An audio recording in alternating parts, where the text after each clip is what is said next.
فأنا ناصح لإخواني بالصدع بالحق تبيض وجوههم. السكوت في مسألة الحزبية يضرها، فاصدع بما تؤمر وأعرض عن المشركين. سلامي على دماج ورجالها والشيخ يحيى ودار العلم يا سعد بانيها. بسم الله الرحمن الرحيم. الحمد لله رب العالمين والصلاة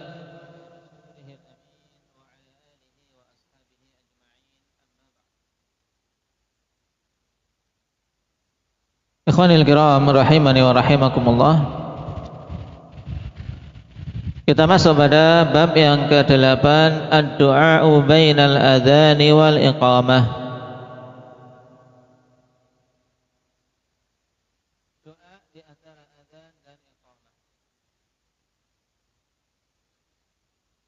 Setelah kita selesai dari pembahasan doa setelah adzan, nah, yang doa setelah adzan ini akhwani fillah keutamaannya agung, yaitu menjadi sebab seorang mendapatkan syafaat dari Nabi kita Muhammad sallallahu alaihi wasallam. Kemudian pada bab ini ditegaskan untuk seseorang menggunakan waktu setelah adzan tersebut sampai dikumandangkan iqamah untuk berdoa. Sebagaimana kata Syekh hafizahullah taala, ad-du'a'u bainal adzani wal iqamah. Hendaknya berdoa setelah di antara adzan dan iqamah. Qala wa 'an Abdullah bin Amr radhiyallahu anhuma anna rajulan qala ya Rasulullah innal mu'adhdhinina yafdhulunana faqala Rasulullah sallallahu alaihi wasallam qul kama yaqulun fa idza intahaita fasal tu'tah.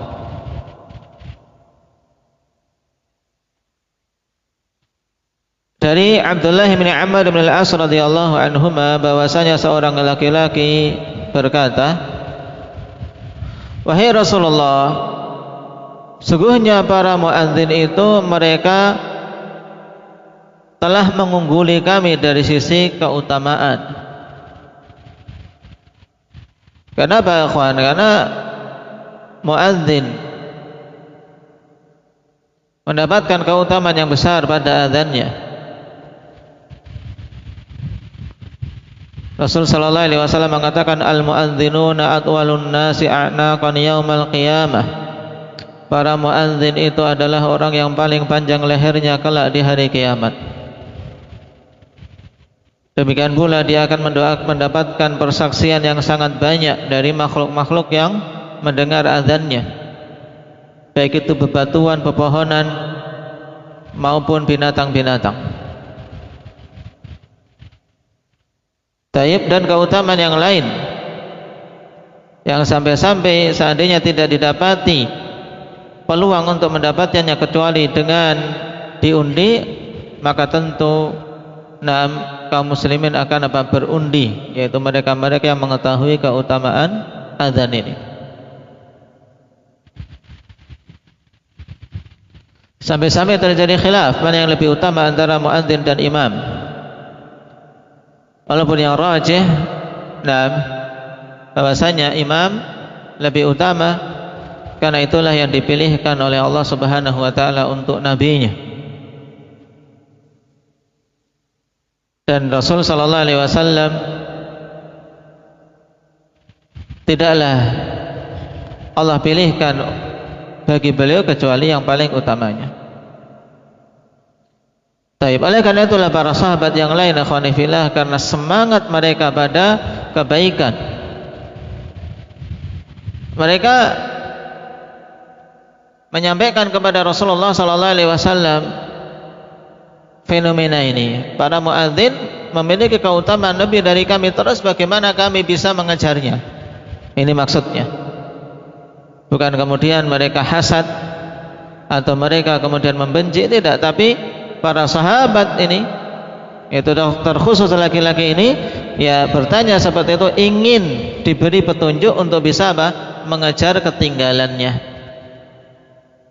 Bagaimana bisa mengejar ketinggalan dari sisi keutamaan itu? Faqala, maka Nabi mengatakan, qul kama yaqulun, katakanlah sebagaimana apa yang mereka katakan, sehingga juga bisa mendapatkan keutamaan. Karena telah kita lewati, siapa saja yang ketika adzan dikumandangkan kemudian dia mengatakan seperti yang dikatakan oleh muadzin, na'am, karena keyakinan dan keikhlasan, dakhalal jannah, akan masuk ke dalam surga, sebagaimana dalam hadis Umar radhiyallahu anhu. Maka ini penting, kawan. Kalau kita tidak jadi muadzin, ya jangan sampai luput memenuhi perintah Nabi ini. Qul kama yaqulu, untuk bisa mengejar keutamaan yang kita tertinggal. Ini juga menunjukkan bahwasanya muadzin ya tidak beramal dengan hal ini. Ini khusus untuk selain muadzin. Qul kama yaqulun. Tidak dia ketika azan kemudian dia baca lirih sendiri, tidak. Dia tirukan sendiri, tidak. Kemudian fa idzan tahaita fasal tu'tah. Kemudian apabila engkau telah selesai dari menirukan muadzin kemudian membaca doa setelah azan, maka mintalah kepada Allah Subhanahu wa taala, maka engkau akan diberi. Walaupun untuk poin yang kedua ini tentunya muadzin pun mendapatkan kesempatan, yaitu untuk berdoa di waktu setelah dia selesai dari azannya, sebagaimana kita pun dianjurkan untuk berdoa ketika apa? Selesai dari menjawab bacaan azan dan membaca doa setelah azan. Perkataan Nabi SAW, fasal tu'tah, berdoalah. Nah, ini anjuran yang kuat dari Nabi SAW, akhwan, karena apa? Karena datang dalam bentuk perintah. Mintalah, berdoalah kepada Allah Subhanahu wa taala, tu'tah, maka engkau akan diberi. Dan ini jelas menunjukkan bahwasanya waktu tersebut merupakan waktu yang mustajabah, yaitu waktu antara adzan dan iqamah. Hadis ini dikatakan oleh Syekh hafizahullah taala dalam catatan kaki, sahihun bi syawahidih. Hadisnya sahih berdasarkan penguat-penguatnya.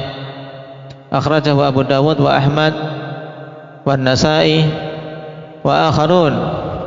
Wa hasanahu al-Hafidz Ibnu Hajar fi Nataijil Afkar wal Albani fi Sahih Sunan Abi Dawud. Naam. Sehingga ketika besok menghafal, ikhwan, ambil satu saja. Naam, akhrajahu Abu Dawud. Naam, sahihun bi syawahidih. Walahu syahidun min hadits Anas bin Malik radhiyallahu anhu, anna Nabiy sallallahu alaihi wasallam qala la yuraddu ad-du'a bainal adzani wal iqamah. Ini ada wawu yang jatuh, ikhwan, antum tambahkan.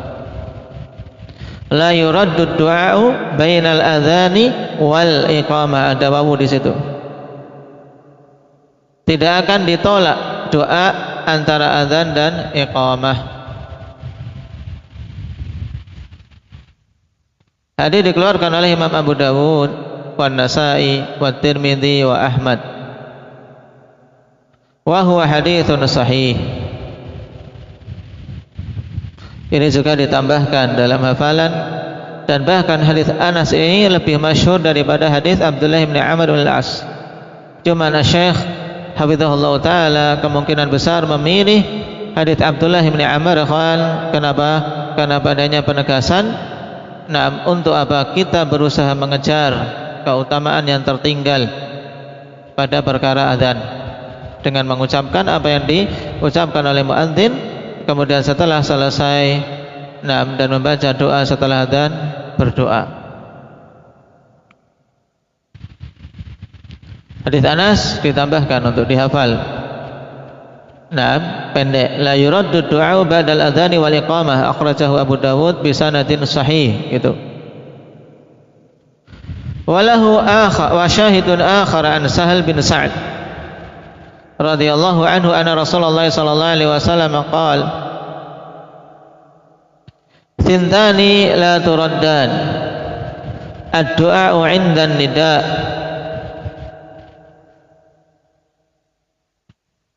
dua perkara yang tidak akan ditolak.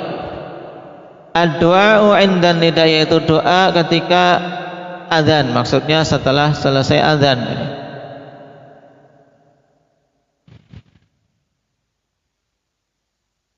Wa 'indal ya'si hina yalhamu ba'dhum ba'dha. Dalam malhamah yaitu di saat genting, ketika sudah putus asa.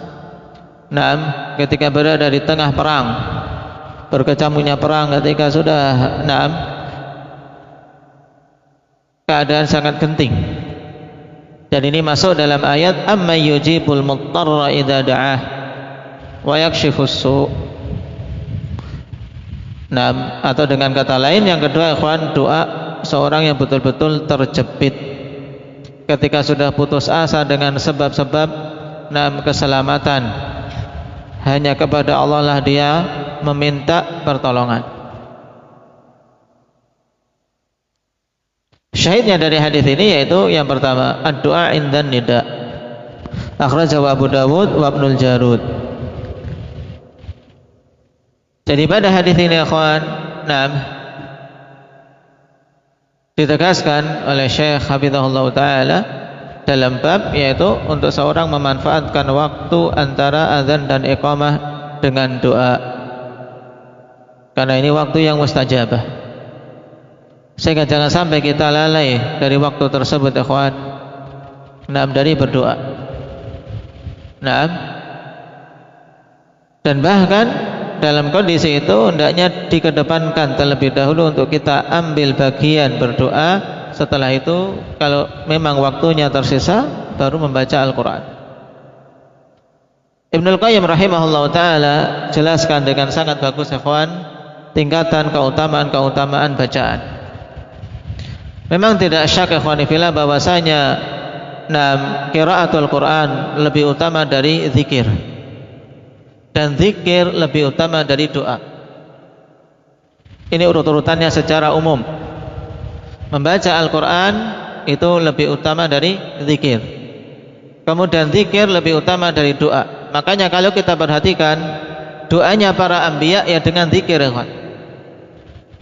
Doanya para anbiya dengan zikir. Contohnya Nabi Yunus. Nabi Yunus ketika terjepit di dalam perut ikan, doanya apa? Doanya dengan zikir. La ilaha illa anta subhanaka inni kuntu minadh dhalimin. Mentauhidkan Allah, bertasbih. La ilaha illa anta subhanaka inni kuntu minadh dhalimin. Demikian pula ketika seorang gundah gulana dalam kondisi terjepit, doanya apa yang diajarkan Nabi? Isinya zikir, isinya tauhid.